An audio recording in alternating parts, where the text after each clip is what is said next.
it's always that we have brought up thinking that you need to push through. Yeah. And these episodes will Time frame. You know, in psychiatry, things take time. and they do feel a bit patronized that I need to go home. But no matter how much CBT or how much medications we give, the effectiveness of those treatments will be not so effective. We are bringing together GPs, specialists, and healthcare experts to give you trusted insights, faster answers, and better care. Welcome back to the podcast for Midland Health. I'm Alan Dovey. I'm a cognitive behavioural therapist for Midland Health. And I'm Dr. Nirvana Kudlur, a consultant psychiatrist in Midland Health. So on this podcast, we're going to be talking everything about cognitive behavioural therapy. What is it? Defining it. Looking at how it helps a number of mental health conditions.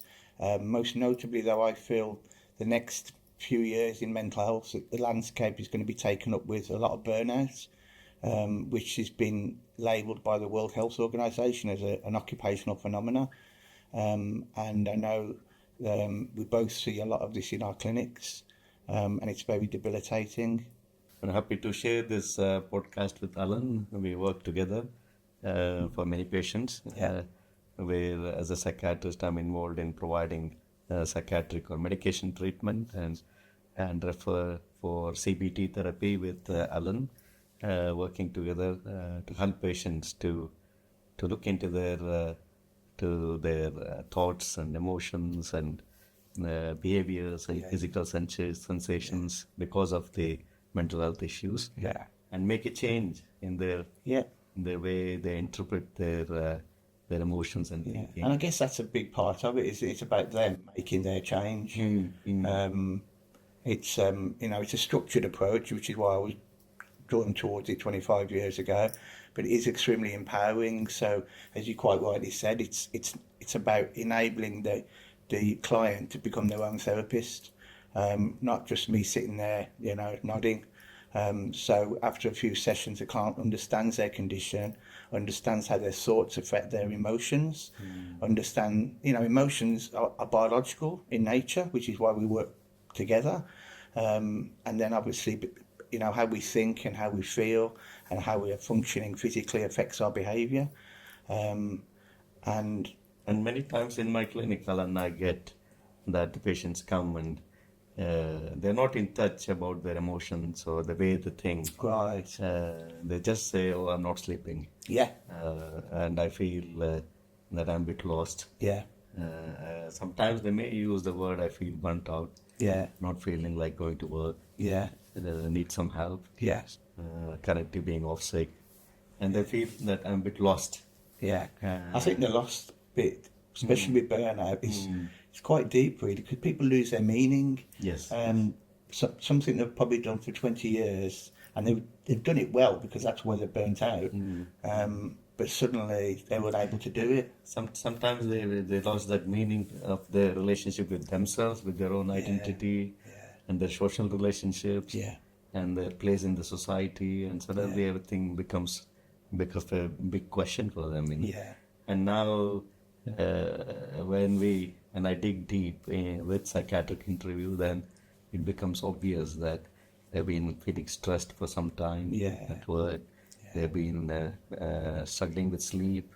They've been feeling quite low in themselves, anxious, panicky, and then. But it's very difficult for them to understand how this is linking to the way they think and developing that so-called coping strategies, which they thought was helpful to them to help and navigate their difficulties. And then that's where I feel that your role becomes important, where to identify those patterns which they have developed for years and years, and for them to recognize those patterns and make some modifications to those thinking pattern and the emotions they generate with that. And I think it's a really good point you just brought up about the fact that people have often struggled for years. So when I with burnout, try to get their journey, get somebody, and it's always a couple of years at least where people have just been struggling. And I think I was reading this in one of the earlier books in the 70s, but they actually turned burnout around on its head to say it's actually a good thing. It feels terrible, but it's when the body's shut down to allow the person to finally recover. So although we pathologise it, which is probably why they didn't call it a medical condition, they called it a phenomena, because it's really the body shutting down into that parasympathetic nervous system so the person can get rest. Yes. And I think in that period, as you quite rightly, it's about getting the person to reflect on their journey so that they can get well, and we don't want it to happen again. Yes. And Many times, acknowledging these symptoms, these issues, and confirming to the patient that these are kind of symptoms which anybody can go through. It's not just you. Yeah. And I think to blame yourself. Yeah. And this is the way the brain can react to chronic stress. Yeah. And the thinking center of the brain could go into this kind of thinking loop, which they sometimes might not be able to pick on it. Yeah. And work on it. Yeah. And might need that extra help. Yeah. And then make that link to their behaviors and emotions. Yeah. And how it links to their physical sensations, which makes them to kind of get a lot of anxiety symptoms. Absolutely. All the anxiety symptoms is at the surface. That's what it looks like. Yeah. But underneath, they need to reflect on these things. I think the reflection is really important. It's really deep, isn't it? Because these people are high achievers often, and so for them to suddenly not be able to cope when they've probably been looking after many other people, it really hurts them. And they develop sort of thoughts that I'm a failure, I've let people down, I'm no good, I'll never get well again. And it's about them being able to turn these thoughts around and say, I'm here because I was good, I'm here because my body needs to rest now. And once they can start to understand that, they can start their journey of recovery. And majority of times they come to seek for consultation because they feel that they failed. Yeah. And they got that stigma attached to them. Yeah. And they somehow feel that I shouldn't be in this position. Yeah. And that somehow I can only seek help because I'm in this position. Yeah. Rather than recognizing it early and seeking help and support early. Yeah, that's what we're doing. We're doing it with the police forces at the moment. We're doing early intervention work.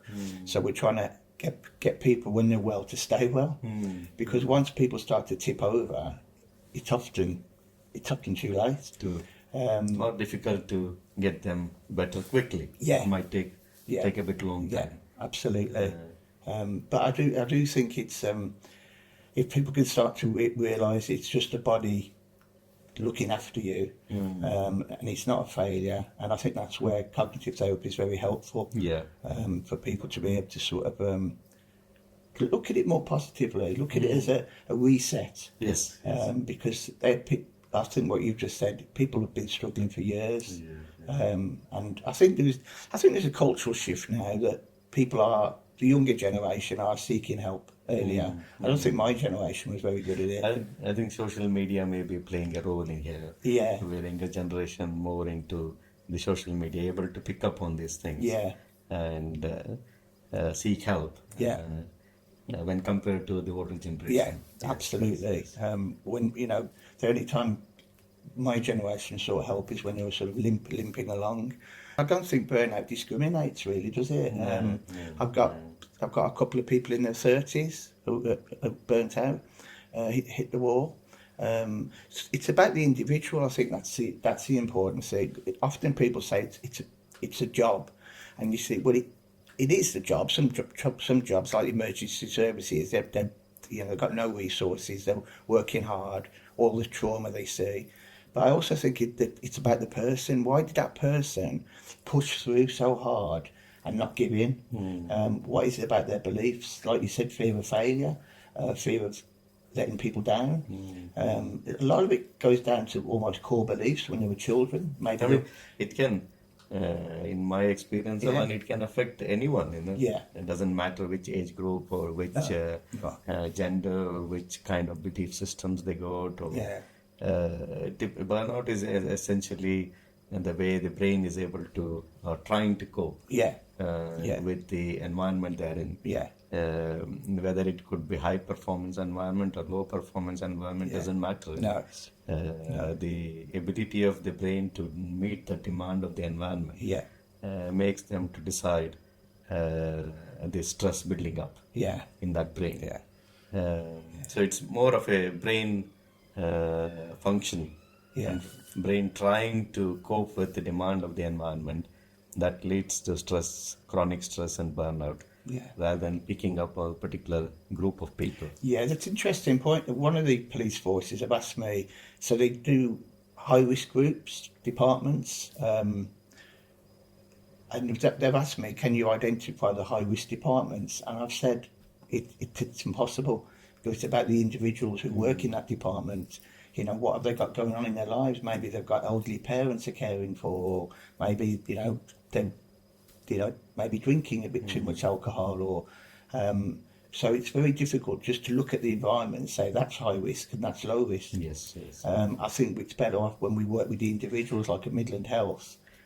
And burnout doesn't mean that there is something abnormal going on. No. Some anxiety problems, depression problems. It doesn't mean that it's a abnormal phenomenon. No. It shows that the brain is trying to help them by giving them a message, and trying to help them to enter into some kind of survival mode where they can keep going and keep functioning. If I described a typical client sitting in front of me in my clinic with burnout, there's certain stages to it. So the initial stages might be that the person not even aware, and what they might do is slowly withdraw from their friends, so they don't go out.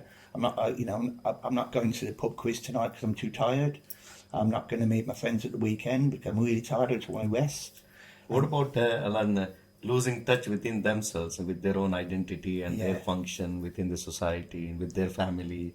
Do you think, slowly, in my experience, they seem to lose that touch of identity within themselves? I think that's a really sad part of it, really. People, the physical side of fatigue and the sleep, that will come after rest and restorative, but this loss of sense of self, I think that's really deep. And it just, the cognitive side of CBT, helping people work with their beliefs, and because sometimes even the belief about the world has been shattered, the belief about themselves, I'm a failure, I'm no good, the world's a dangerous place now because I haven't got the energy. Because if you had fatigue a million years ago, you were probably going to die because you couldn't run away. So that level of fatigue does make people feel very it switches on the anxiety system, fight or flight system you talked about. Very rightly. I mean, brain, we have to look at it that the brain is not something magic happening there. Brain is evolved from centuries, and the evolution has determined over the centuries that how brain functions to preserve our body. So when we do get stressed, when we can't meet the demands of the environment, the brain automatically activates many systems, such as alert systems and parasympathetic systems, sympathetic systems, hypothalamus pituitary adrenal axis, stress systems, and alert systems like amygdala and other things, which leads to activating the whole body to kind of make us alert that how to navigate the stressful situations on a day-to-day basis.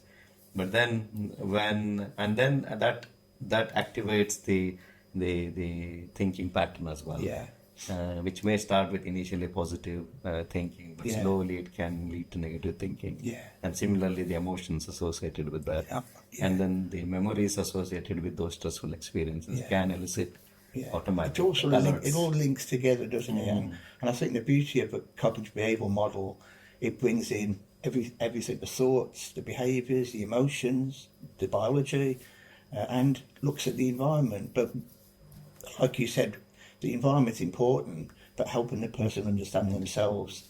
And coming back to that point, who gets affected with burnout or anxiety, stress, It doesn't matter who it is, because what we need to realize that when our brain is not meeting that external demand, we need to recognize that brain has evolved in nature, and if it doesn't get enough space in the nature, like good sleep, good nutrition, good breaks in the nature, and if you continue with mundane work, whether it's high performing jobs or low performing jobs, and you don't feel value or meaning in that work, or it gets too busy and too difficult to cope with the time, so then these alert systems gets activated for a long time. That means they produce a lot of chemicals in the body, mainly adrenaline, noradrenaline, cortisols, and endocrine systems. They get activated, and then they all go and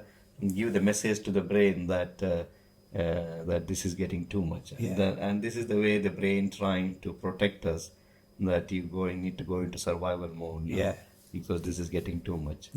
And this can happen to anyone. It cannot discriminate this or that. And to in fact, I think it happens more for the people working in high performing jobs. Because they tend to be very extremely rigid. And they want to perform well. And any day if they can't perform, they feel that extra stress. I've worked with some senior people over the years, and I've said to them, why don't you go and talk to your manager? And they've looked at me and they've said, Alan, if I go and talk to my manager, I'll be out of a job. Because they feel that vulnerable, because they'll say things like they won't tolerate me being poorly, because at that level they think they can't be poorly. So in fact it's many times the myth is that these high functioning people can't go through these stress, anxiety, burnout. It's more higher among them, because then they're good at masking it and continue performing and continue to push through. It's always that we are brought up thinking that you need to push through, and these episodes will come and go, and then somehow it will pass. I think that's really, the push through thing. I hate that. And it's all over LinkedIn, mental strength, push through. And it's the worst thing you can do with burnout. Because, you're pushing the system even harder, and it's going to break. And I think you are right, societally, why we're brought up to believe that, we're tough and we need to push through. And we just, when you reach a certain level, you just simply can't. And a good thing with CBT is that it gives them to reflect on their associations between these various systems in the brain, and thinking system and emotion system, and the physical sensations they get in the bodies, and how they can interpret those physical sensations and get into stressful anxiety mode, rather than linking it back to their emotions and and it's a really good point, actually, because I noted Midland Health are starting to develop more and more multidisciplinary, and that's why we work together. Psychiatry, psychology type of thing. Although we know they overlap, but I know Midland Health are looking multidisciplinary. I think the other thing that I'm seeing a lot of, I don't know about you, is anxiety. Just general anxiety, people coming in panic attacks, those kind of symptoms where they've been in that kind of fight or flight for so long, they can't switch it off. I mean, when they come and see me, I always see that their brain has entered into this mode of automatically wired itself between the alert systems and fight and flight systems. And there is no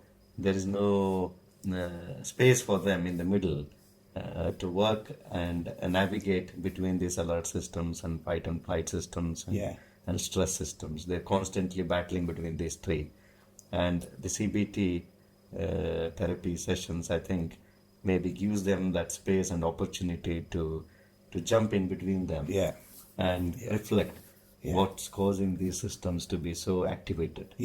And then how to navigate and manage them, and rather than controlling them, into modify them into back to their healthy coping mechanisms. And just helping them turn that dial down. And behavioural strategies. a lot of behavioural strategies can help turn it down. I think what clients struggle with is the time frame.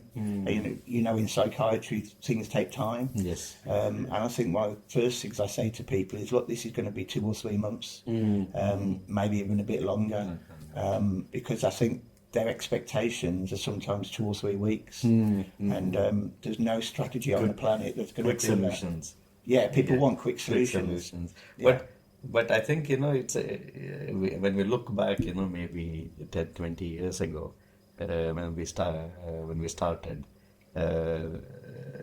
on those days we always talked about psychotherapeutic sessions where they go and sit and talk about their past and childhood, and the notion was that it will be endless sessions, maybe years, and seeing minimal improvement. When compared to that, CBT is much more evidence-based, much more structured, much more time limited, like you said, 3 to 4 months, and it's much more progress than that, you know, and more research evidence for CBT when compared to other psychological therapies, you know. Yeah, and I like to think that my target is for the client to know everything I know, or within, you know, so when they leave that final session, they've got a toolbox to help them stay well, but also to ensure they don't relapse.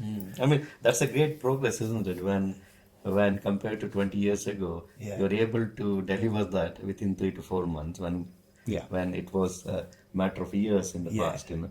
So 3 to 4 months is pretty good, you know. Maybe more skills and more techniques will be developed, which may speed it up to 6 weeks or 4 weeks, maybe, you know, we don't know. But at the moment it's 12 sessions or 3 months on an average. Yeah, because I think I picked the 3 month period because I think that gives the biology time to settle. You know more than I do, and we can't rush that bit. And I'd rather, you know, than healing properly than a quick fix. Because one of the things about burnout, people try to get well really quick and they just crash. So they have maybe a good month and they think, oh, I'm well now, and then they just crash. And it's I try and remind them that, look, it's took you 2 to 3 years to get to this point. If it takes 2 to 3 months to get well, that's not a long time. And brain needs that time to recognize and work itself. And it's not that some magic will happen, you know. My brain needs time to work on those issues, pick up those thought patterns, understand them, reflect them, and then connect them to their emotions, connect them to their physical sensations and their behaviors. And how they modify those things can lead to changes in their thinking as well. Absolutely. And it takes time for them to reflect and understand and become aware of those things, and then implement the tools to make them better. And I think that's again another positive for CBT is that we set homework in between sessions. So most of the recovery doesn't happen in the session; it happens in between the sessions. Because, as you say, people have to practice. You know. I mean, many patients have told me, "Oh, Alan has given me homework," you know, and they do feel a bit patronized that, "Oh, I need to do homework now." But and once they do it, they do understand that it's very helpful for their brain to reflect and understand that. You know. Many times we feel, "Oh, I'll go and sit and talk, and that's it." But homework is an essential part of CBT to help them to improve.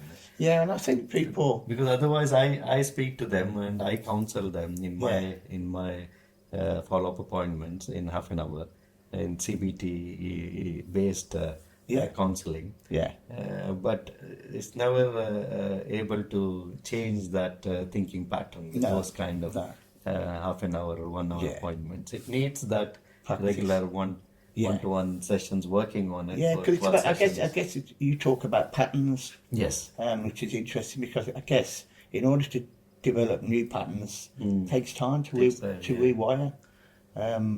And it's like they would have become a habit, you know, where they struggle to, for example, you know, sleep problems. Many youngsters these days, they don't go to sleep till midnight or 2 in the morning. And then suddenly you introduce this idea that, look, your brain might need around 7 to 8 hours of sleep. So you might need to go to bed by 9 or 10 p.m. So that you can wake up by 6 a.m. Suddenly that concept is very unique to them, and it feels very boring to them. Yeah. And suddenly they frown upon me, saying, "What are you saying? My valuable me time, kind of, with their social media, video games, and all that." So that habit, changing that habit takes time. It's not going to happen in one or two. And I think it's a really good point you bring up, because we know from research that sleep is what did he call it? It'll come to me in a minute.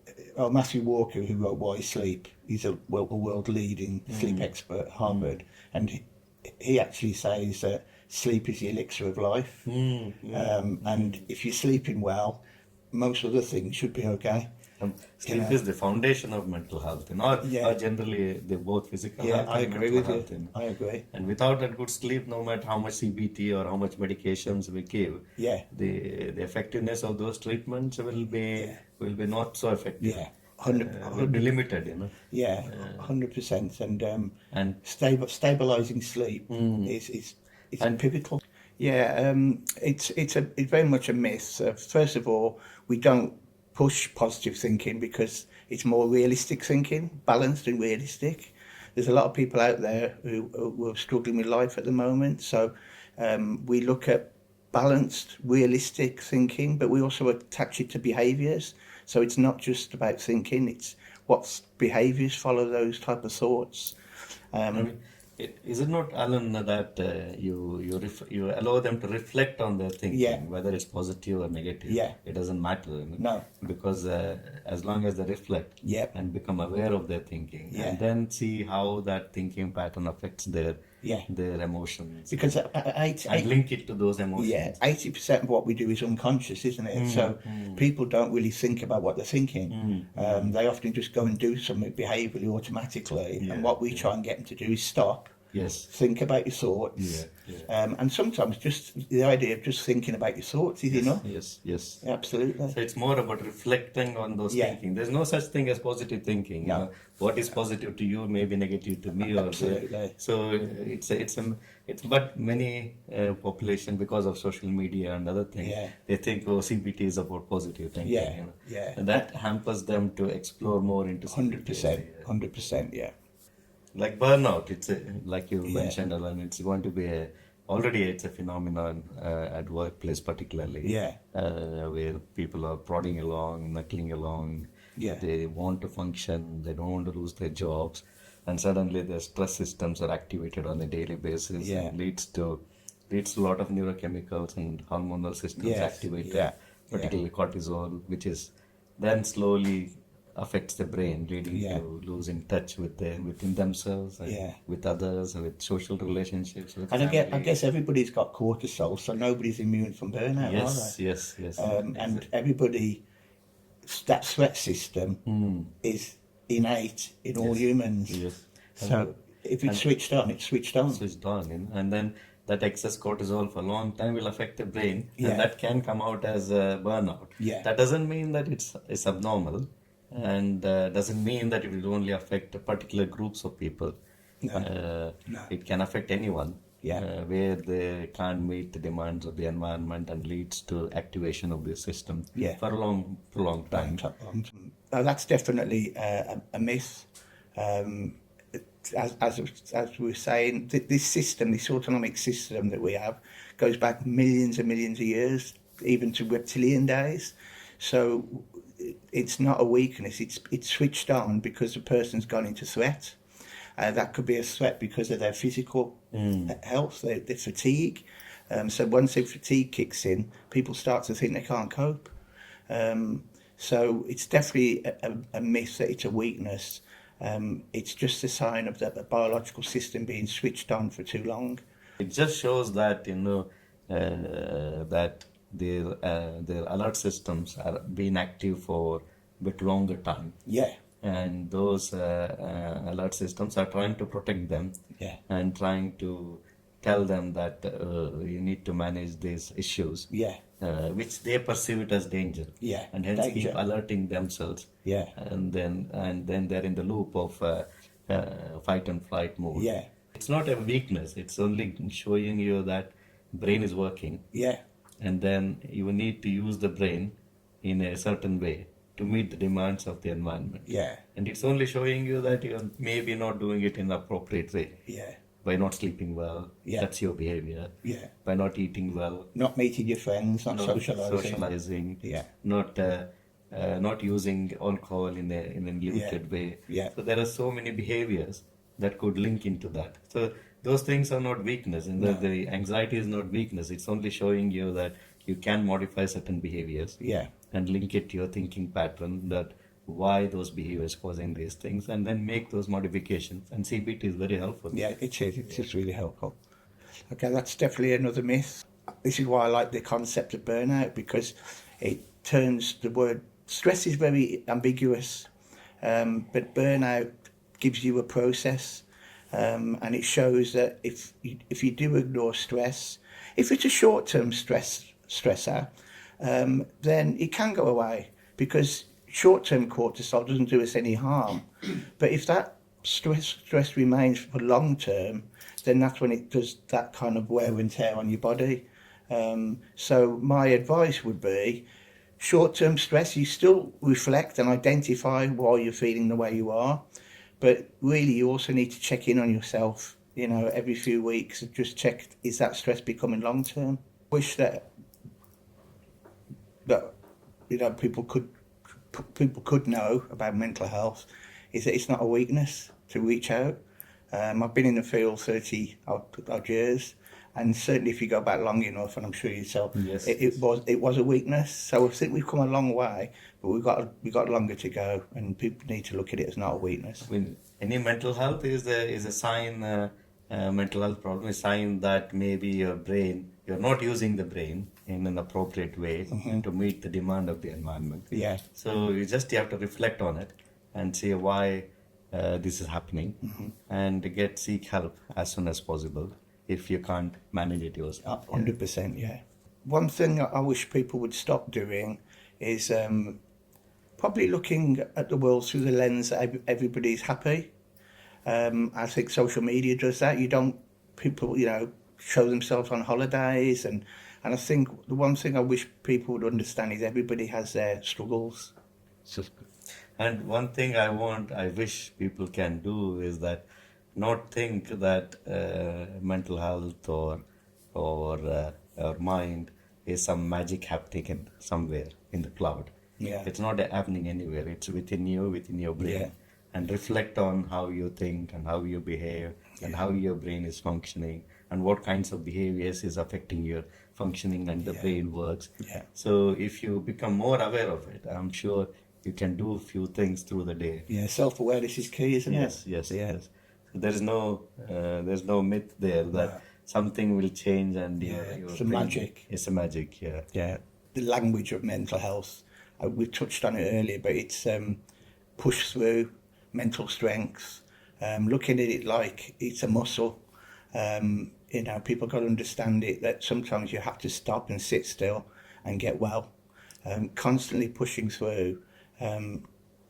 It's where burnout lives, but it's also where depression lives, isn't it? Yes, and I would add to that, there is these terminologies like resilience, willpower, determination. Yeah. You should be able to get through. So these things are very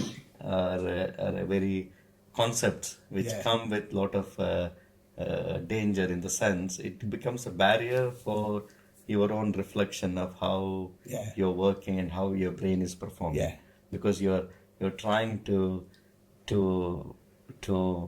build up this assumption that no matter what, that your brain should be able to function, no matter what you do, because you are resilient. It's like you want to run 10,000 kilometers and do whatever you need to do in a marathon without doing that practice on a day-to-day basis. So CBT is helpful to do that practice. And so build up that ability to function. I think you touched on a great word there, it's resilience. I think it's resilience is one of the most misunderstood words in mental health. And brain doesn't understand resilience. It's a machine. It's an organ. Yeah. And it functions in a certain way. Yeah. With the environment, with the nature. Yeah. There's no such thing as resilience in brain. No, that's really interesting, and I think the idea that resilience is just bouncing back. I think resilience And is. somehow you are more resilient than me, Yeah. or that person is Yeah. more resilient. Yeah. There's no such thing. No such thing. There's only one brain, everyone God. And people have their triggers, don't they? Yes. Everybody's got. Yes. I always call it like a suit of armour, and every now and again an arrow gets in. Yes. Yes.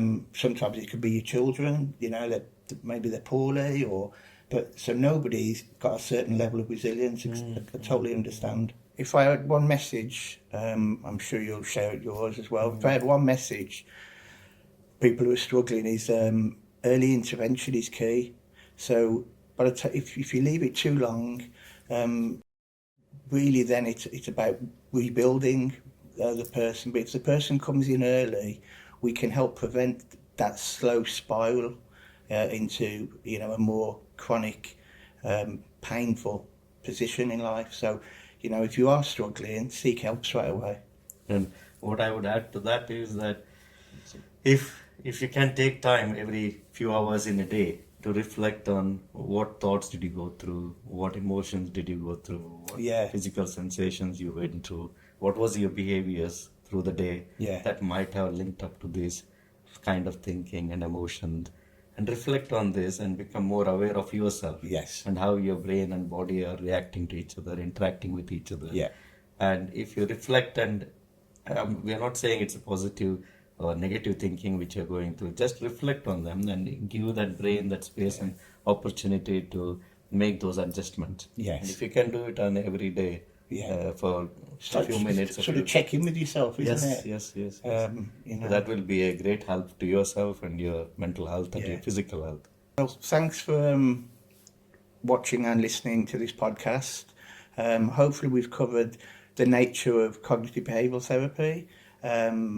Thoughts affect feelings can affect behaviours, and we looked at specific biological symptoms of that as well, such as sleep.